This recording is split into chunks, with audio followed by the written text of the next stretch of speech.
Hi everybody, Rob with Landscapes Construction and Inspections by Rob. Also, ask Rob to be home savvy on YouTube. Have you ever wondered if there's extra space behind a wall, maybe hidden? Right now we're at our daughter's garage down in Georgia, and she's kind of asked a couple questions to us, and we explored a little bit and said, I think there may be some space hidden underneath your staircase. Well, if you've ever been really curious, here's a small tip on how to get into and access some of that space. I've assembled some pretty basic tools, a small plastic bag, a piece of painter's tape, and a keyhole saw, something that's small enough that you can go ahead and poke a hole in the wall. Pretty simple to go ahead and do this. You pick the spot where you want to go ahead and put a hole in the wall and check out what's behind there. Please remember the following tips. Again, tips. There are electrical that could be behind your wall. There's also potential water lines that could be behind your wall. So really take a lot of caution if you're going to go ahead and chop holes randomly in your wall. If you have any questions, contact one of your local contractors or somebody that actually has enough qualifications to get into the wall. But again, this is kind of a quick, easy way to go ahead and do it. At least you'll create a small hole that you can take a peek inside of there and easily patch if you need to, if you find it's in the wrong spot. So I've taken a regular bag. We're going to open our bag up so we can catch our debris and dirt that we're going to cut in the wall. We're going to take some painter's tape. We're going to tape him to the wall. And what I have done, and there's two ways to do this, you can find a stud finder or you can use the old tap method because sometimes you can find the studs behind the wall. I would probably recommend a stud finder if you don't have a lot of experience in doing this. Once you find the location of your hole, you're going to tape your bag to the wall. We use painter's tape because it's easy to take back off and won't peel your tape off.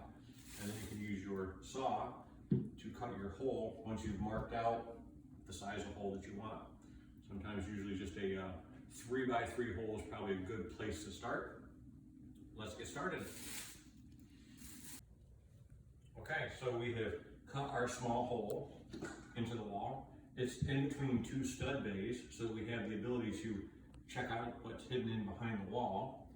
We've rolled up any insulation or anything that's in the way, and now we can actually take a peek inside. Well, after we've taken a look inside, we have decided that there's a large space in here that we can go ahead and access. So what we're going to go ahead and do is we have decided that we're going to add a double door access, which is about the size of two stud bays. And we're going to create a set of doors out of this project here. Put two doors on here with a couple of magnets on it, a couple simple really handles on there with some hidden hinges.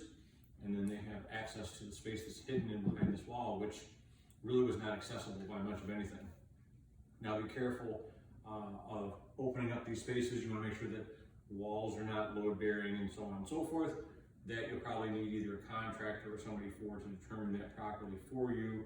And then with that, then you can decide the size of access hole that you can put into there so that you can access that space, use it for storage. Also remember that when we're located actually in a garage between the main house, so we have to take careful consideration of any local fire code when we actually go into that space so that we don't compromise the safety that's been created between the house and a garage space. So anyways, we're gonna go ahead and cut this opening, check in with us, and we'll show you some pictures along the way of how it's going and some updates and what it looks like when it's finished.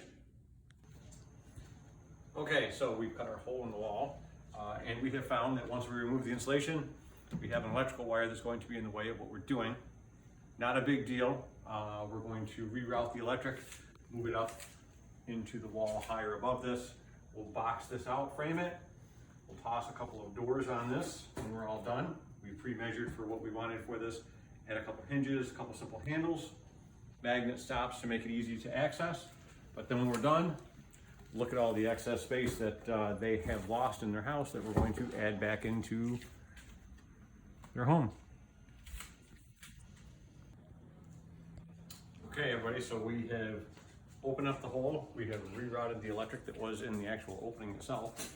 And now it's time to go ahead and install a set of doors. We're going to add some hinges, some magnets for closure, a couple handles. Simple, one and done.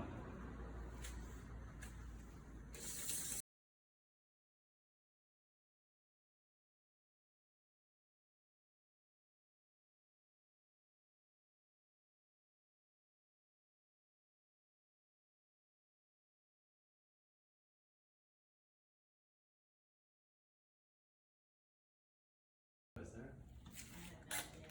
Well, we probably don't want to take care of it because that's in the. Go ahead.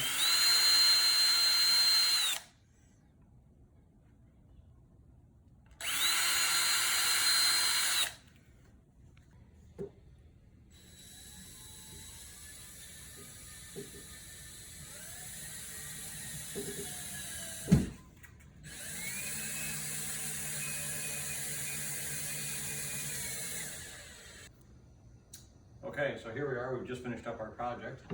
We've added a couple handles to a set of doors. We put the hinges on the inside of the opening. We added a couple magnets on each door, so we have some way to go ahead and close things up. We now have an explorer that has decided to join us and check our progress out on this project. All we have to do is clean up and finish up. Thanks for watching. If you have any questions, feel free to drop us a line. I'm sure everybody wants to know what kind of a door we use. We just use a teak panel, which was a pretty simple pre-cut 24 or 16 by 36 panel door, just to kind of make a simple installation for this. Again, any questions, drop us a line. Thanks for watching.